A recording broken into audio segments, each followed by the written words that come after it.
자, 주식이 주식TV. 그럼 다음 주 관심 종목 두 번째 종목이 우진이란 종목인데 원자력 관련주잖아. 그래서 예전에 우리 막 원자력 얘기했을 때 너가 우진을 얘기를 많이 해가지고 이렇게 봤는데 그때 했었으면 참 좋았을 뻔했는데 그때 놓치고 다시 이렇게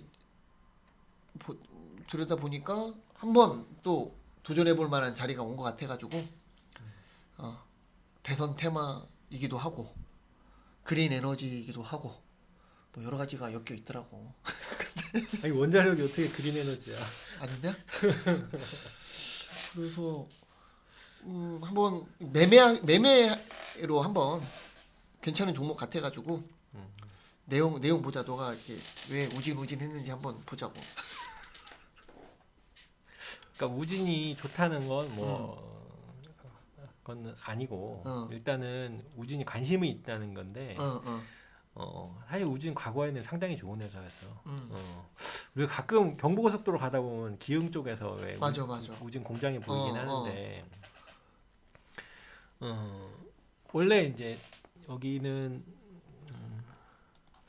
회사 홈페이지를 먼저 보면은 사실 이때만 해도 참 부가가치 높고 좋은 회사였었는데 여러 가지 일을 하고 있는데 일단 원전이 가장 먼저지. 그러니까 여기는 원전 원래 시작은 이제 그 뭐 쭉 회사 사업 보고서 보다 보니까 원래 시작은 철광하는 이제 고로 안에 있는 온도 재는 일부터 했더라고. 그러니까 상당히 고온 고압인 환경에서 계측을 하는 그런 걸 만들던 회사였었는데 뭐 그러다 보니까 이제 원자력 발전소에도 들어가게 된 거고 그리고 사실은 우리나라가 원자력이 워낙 괜찮았었기 때문에 여기도 뭐 상당히 어떻게 보면은 그때 한때 한국 수력 원자력에만 들어갈 수만 있으면 상당한 부가가치를 얻을 수 있는 시절이었으니까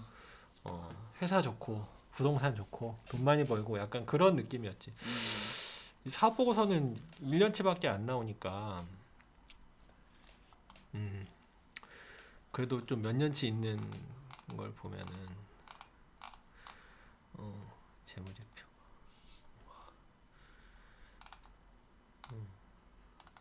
이게 이제 우진 8년 전. 우진인데 이게 표시가 뭐 다는 안 되는데 하여튼 이게 그러니까 여기가 100억 넘게 이익이 나던 회사가 적자로. 이 정부가 바뀌면서 탈원전 정책으로 인해서 계속 적자였었고 작년에 살짝 흑자고 올해는 반기에 좀 조금 나오죠. 다시 살아나고 있는. 아직 과거의 영광을 뭐 되찾지 못했으나 음. 이익은 조금씩 늘어나고 있는 회사다. 그러면서 사실은 이제 이 회사가 이 고난의 시기를 그냥 그동안 쌓아놓은 걸로 견딘 건 같지는 않고 보니까 이제 이런저런 투자와 그러니까 뭐 그동안 돈은 꽤 벌어놨었고 기술도 좀 있다고 생각했는지 이런저런 투자를 하고 그 다음에 그 원래 원전 관련된 사업에서 좀 이쪽 저쪽으로 사업을 좀 늘린 것 같아. 그래서 회사 홈페이지 보면 사실 요즘 제일 많이 이슈되는 거는 이제 회사에 그러니까 얘네는 아이고 이렇게 많이 하고 있다. 이 홈페이지가 이렇게 가만히 있질 못하니 원자력 하고 있고 그 다음에 유량 뭐 이것도 계측 관련된 것 같고 자동화 설비 진단 뭐 그러니까 다 약간 센서 관련된 기술이 쭉 있는 것 같고 그 다음에 요즘 가장 이슈되는 거는 원전 해체. 그래서 사업 보고서 내용을 좀 보니까 오히려 좀 옛날 내용이고 홈페이지에는 이제 좀 자세하게 적어놓은 것 같아서 홈페이지를 보려고 해. 근데 이제 그래도 숫자를 먼저 간단하게 보면은 사실 이제 여기는 숫자가 이제 과거 숫자이기 때문에 그리고 흑자 전환한 거는 작년 말부터니까 반영이 안 돼 있어. 그렇지. 아직 뭐 요것만 보고 특히 손익 부분은 보고 음. 이걸 보고 투자를 결정하기는 거는 말도 안 된다. 되는 얘기고 일단 회사 망할지 안 망할지 응. 그 정도부터 보고 판단을 하는 게 맞을 것 같고 반기말로 봤을 때 그 자산은 2,200억이야. 2,200억이고 그 다음에 뭐 여기 무형 자산은 뭐 좀 그럴 것 같고 그냥 현금성 자산 봤을 때 금융 자산이 한 400억. 400억. 그다음에 현금 180억. 그다음에 다른 뭐 유동금융 자산 90억 하면은 한 600억, 700억 그 정도 여유는 있네. 그다음 부채가 430억 부채가 670억이니까 2,200억 자산에 한 600억 정도 현금 가지고 있고 부채 670억이면 뭐 여기도 평타는 때리는. 그렇지. 아주 적자가 사실은 적자 폭이 꽤 컸는데도 과거에 몇 년 동안 컸는데 버텨온 불구하고 거니까. 버텨온 거니까. 그러면 여기도 지금 반기 누적으로는 연결로는 100억 이상 손실이 있는데도 불구하고 재무제표 자본 총계는 여전히 결손금은 아니더라. 그러니까 체력은 꽤 있다. 있는 회사다. 그렇게 보면 될 것 같고 관계사를 좀 봐야 될 것 같은데 여기는 계열회사가 지금 요렇게가 피투자 회사들이 쭉 있잖아. 근데 이제 한국 진호, 한국 나가노, 그러니까 이쪽 일본 쪽에 이제 어떻게 보면 아까 말한 제염이라든가, 그러니까 원전 관련돼서 방사능, 뭐 원전 해체, 제염 이쪽으로는 일본 쪽이랑 같이 일을 하는 것 같아. 그래서 요렇게 있고, 뭐 다른 이런 회사들이 자회사들이 있다. 뭐 그 정도 알면 될 것 같고. 그 다음에 혹시 공시 내용 진행 및 변경사항, 이건 뭐 특별한 데는 거 없고 우발 부채, 이런 원자력 관련해서는 또 소송 들어올 수 있으니까 보긴 봐야겠지. 근데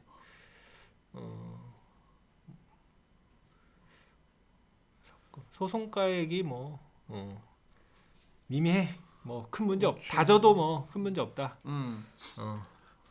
그다음에 영업 양수도가 있었네. 이거는 작년 말에 한 것 같은데 뭐 이거는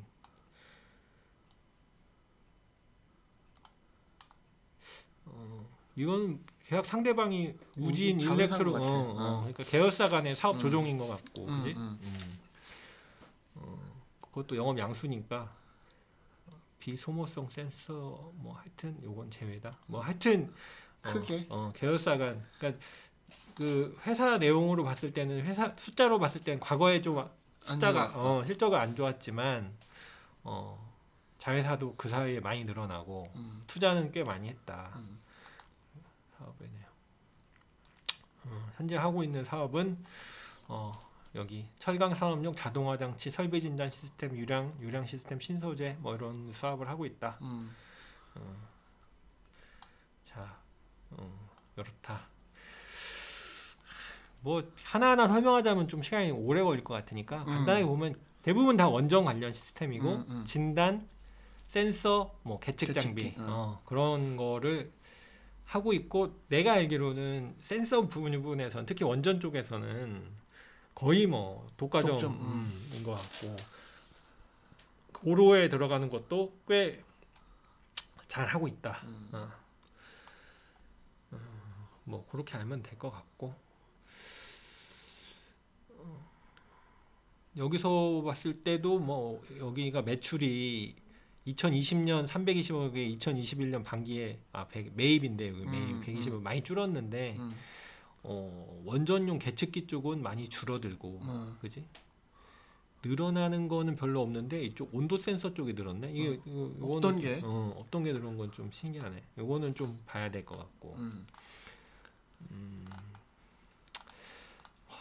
특별히 뭐 이쪽에서 볼 건 없을 것 같다.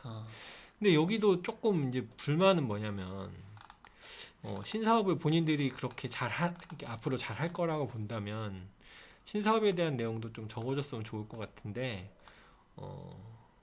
사업 보고서상에는 신사업에 대해서는 별로 얘기가 없긴 해. 근데 이제 어차피 이제 자회사 쪽에서 하고 있으니까 자회사 쪽에 우진엔텍이라는 회사에서는 이런 사업을 하고 있다. 이것도 이제 원전 관련 사업인 것 그러네. 같고 용역 사업인 것 같고 그다음에 한국진호라는 회사에서는 일본의 계측 센서 뭐 원래 하던 회사를 일본에 가서 하는 거고 뭐 그렇다. 다시 그러면 이제 좀 설명이 잘 되어 있다는 홈페이지에 들어오면 원자력은 지금까지 한 얘기고 원전 해체 쪽에서 얘기는 이게 좀 말이 되는 것 같아. 그러니까 얘네가 지금 하고 있는 거는 그러니까 사업 속에 방사능 세슘 오염 소각제 제염 사업 속에 이거는 이제 후쿠시마에 가서 방사능 뭐 폐기물이 많을 거니 얘네들 가서 제염하고 그걸로 뭘 줄이겠다. 그래서 기술도 꽤 자세하게 설명해 놨어. 근데 기술이 뭐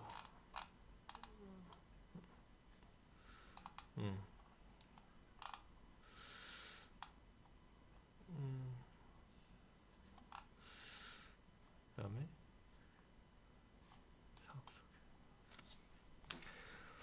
오늘 컴퓨터가 좀 느린 것 같다. 그지? 하여튼 이렇게 봤을 때는 원래 10톤 나오던 게 1톤 정도는 나왔었는데 얘네를 지나면 얘네 제염 0.1 설비로 톤. 가면 0.1 상당히 많은 부분을 사실은 뭐 방사능 폐기물은 보관 기간이 엄청나게 길기 때문에 이게 줄이는 양이. 양을 줄일수록 그러니까 무게가 줄어들수록 그렇지. 그게 엄청나게 중요한. 비용이 앞으로 몇십 년 동안 들어갈 그렇지. 비용이 줄어들 거 아니야. 그래서 이런 사업은 할 수만 있다면 사실은 되게 사업성이 좋은데 있네. 그지? 얘네가 지금 얘기하는 거는 이런 식으로 일을 하겠다. 그래서 일본 방사능 오염 소각제 제염 사업을 하겠다. 그래서 여기 보면 좀 재밌는 게 후쿠시마 가서 현지 실증을 했다는 거고 2018년. 그래서 어떻게 보면 이쪽 사업은 꽤 진행이 된 것 같아. 그래서 이렇게 실증 사업했고 향후에 뭐 이렇게 하겠다는 건데, 근데 좀 재밌는 게 어떻게 보면 여기는 원래는 원전이 늘어날수록 돈을 버는 회사였는데 이제 탈원전을 하니까 그럼 뭐 어떻게 할 거냐 고민하면서 원전이 줄어들어도 그러니까 원전 해체 시장도 커지니까 그러면은 유지가 돼도 유지가 돼도 괜찮고 그러니까 뭐 해체가 돼도 괜찮고. 그래서 앞으로 안전하네. 어떻게 보면 우리나라 원전이 좀 바뀐대잖아. 뭐 스마트 원전 조그맣게 소형 원자로 소형 원자로 바뀐다고 할 때 그러면 대형은 이제 오래된 거는 좀 해체할 해체해가면서 돈을 벌고 소형은 또 늘어나면서 또 돈을 벌고 뭐 이런 식으로 사업을 하겠다. 그런데 이제 사실 이게 과거의 영광을 뭐 다시 찾을지 어떨지는 잘 모르겠는데 요거는 지금 차트가 요게 이제 우진 차트잖아. 근데 주봉으로 과거에는 상당히 주가가 좀 높이 형성됐던 회사였었는데 이게 단가? 여기. 여기.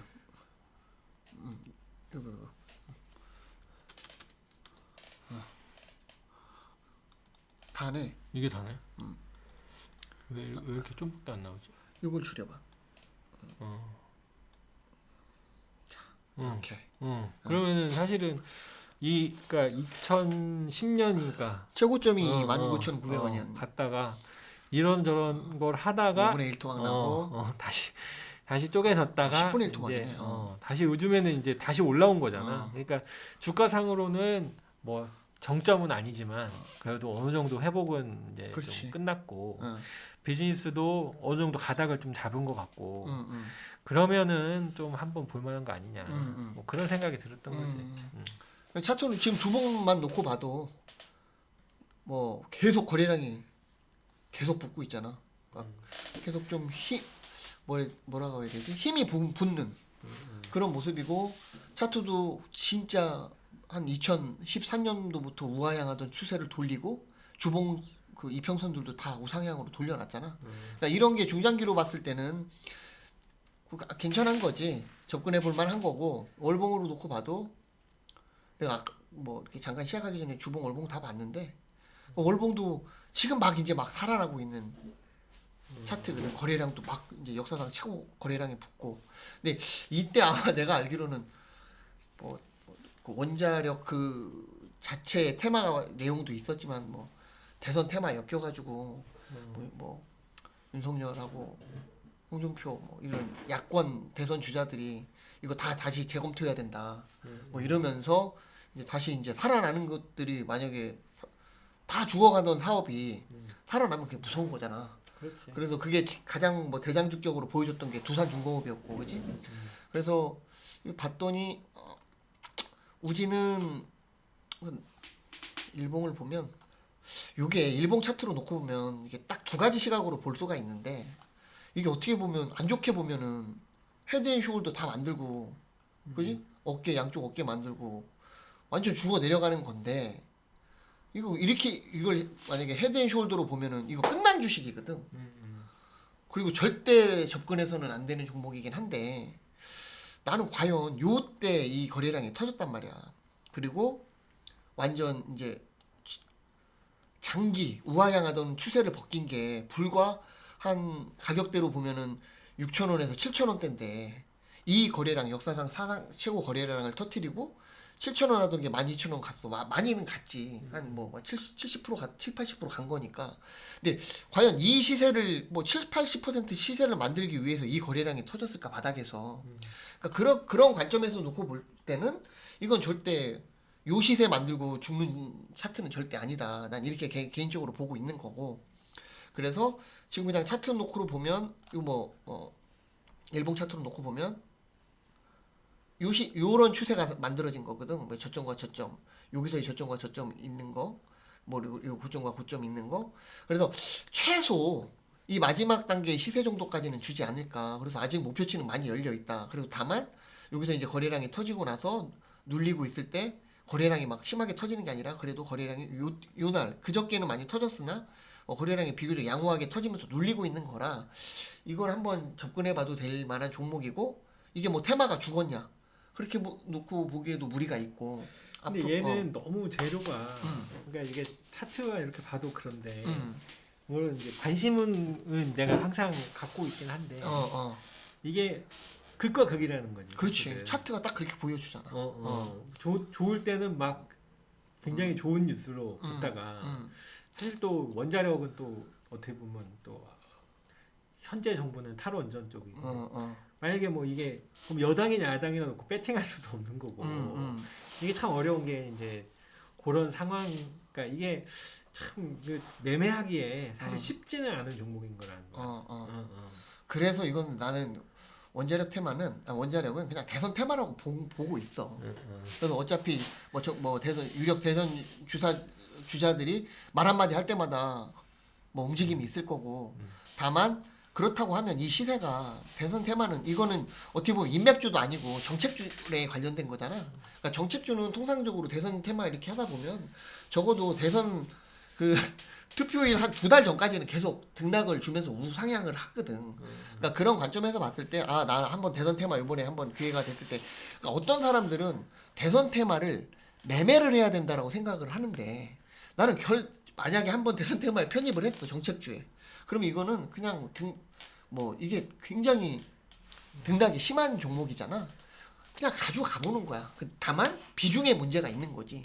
대선 테마에 막 비중을 막 몰빵을 한다고 그러나 막 50% 비중을 실을 수는 없는 거고 이런 거는 맥스 15%야. 맥스 20 좋다. 한 20% 정도 나 같으면 한 10% 정도 비중으로 들어가서 계속 단기 등락을 그러니까 큰 추세 정도 기준점은 있어야겠지. 그게 내가 볼 때는 이 하향 추세거든. 그러니까 요렇게 변동성이 심한 종목을 놓고 매매를 하겠다고 들어가 놓고 마치 바이오 내가 그 얘기를 했었잖아. 바이오주 들어가면서 10% 마이너스 하는 걸 두려워하면 안 된다.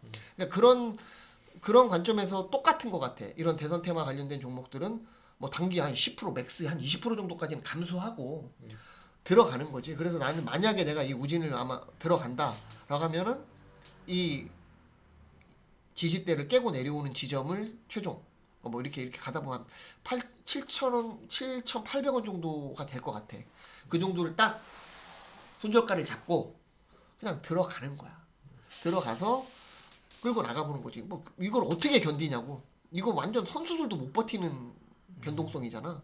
그러니까 요거는 대선 테마 같은 거는 어떤 한 주기를 놓고 그걸 계획해서 들어가는 거기 때문에 선수도 매매를 못 해요, 사실. 뭐 내가 볼 땐 인터넷 보면은 뭐 매매를 하고 샀고 팔았고 뭐 이거 다 거짓말인 것 같고 그냥 이런 거 눈 딱 감고 한번 손실 보더라도 본다라는 마음으로 한번 들어가 보는 자리인데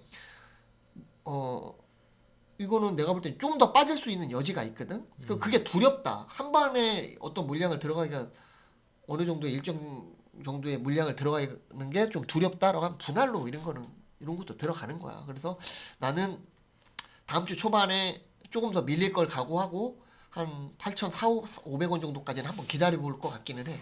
지금 나도 지금 매수할 자리는 아닌 것 어, 같고. 어. 근데 이제 얘기를 꺼낸 거는 사실은 이쪽이 좀 관심을 받을 수도 있는 게 지금 그 유럽의 신재생이 갑자기 에너지가 좀 생산량이 줄어들면서 전기값이 뭐 오르고 있다 그렇지. 이런 얘기 나오잖아. 그럼 신재생 쪽에서 뭔가 문제가 생기면 결국엔 또 원자력을 보게 될 거라고.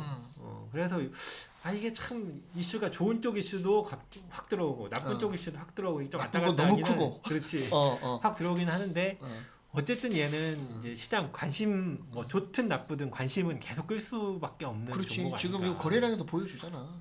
역동적이거든. 이미 뭔가에 이목을 끌기 시작했다는 거야. 이런 거래량들이. 그러니까 개인들도 굉장히 관심이 많을 거고 매매 타이밍을 잡으려고 막 하는 분들도 있을 거고 뭐 이럴 건데 나 같으면은 요거는 좀 지금 자리는 아닌 것 같아. 조금 더 밀리는 거 기다렸다가 단기로 놓고 보면 이 추세 하단대 한 그러니까 한 8,600원 8,600원 정도 오면 담았다가 또 이 추세로 놓고 보면은 7,800원 정도까지 또 열려 있단 말이야. 그러니까 1차 매수는 8,500원 정도에 오면은 일정 부분 뭐 내가 총 매수 비중이 15% 들어갈 거다면 막 7% 정도 담아 놓고 나머지 뭐 7, 8%는 좀 대기하고 있다가 밀리면 또 매수하고 이렇게 해서 단기 등락을 무시하고 좀 과감하게 가져가 보자. 이 종목은. 그렇게 놓고 보면 대선 테마라는 특성상 목표치가 나 이 정도의 각도의 목표치는 여전히 남아 있다라고 생각을 하거든. 그러니까 뭐 그렇다고 해서 요 목표치가 크니까 비중 많이 담아야겠다. 절대 그래서는 안 되고 원칙 지켜가면서 이 뭐 추세로 가면 뭐 18,000원, 뭐 2만 원 정도까지도 나올 것 같거든. 그러니까 비중 10 맥스 15% 이내로 해서 한번 단계적으로 좀 들어가 보자. 그래서 내 기준은 1차 매수 시점은 한 8,500원. 2차 목표가는 7,800원 정도 잡고 분할로 매수 대응하고 단기 등락 무시하고 한번 좀 대선 한 직전은 좀 아니고 미리 좀 나와야 되니까 한 대선 한 한두 달 정도 전에 한번 전략 매도한다라는 마음으로 그리고 나서 이게 만약에 예를 들어 정권이 바뀌고 그지? 정말로 정책주가 될 수 있단 말이야. 그렇게 됐을 때는 또 뭔가 추세가 있을 테니까 그때 다시 뭐 매수 타이밍을 잡더라도 일단은 이건 테마 성격으로 지켜보고 좀 매수를 한 다음에 대선 전까지 끌고 나가는 전략이 맞는 것 같아. 내 생각에는. 그런 전략으로 뭐 매매를 해보는 게 맞지 않을까.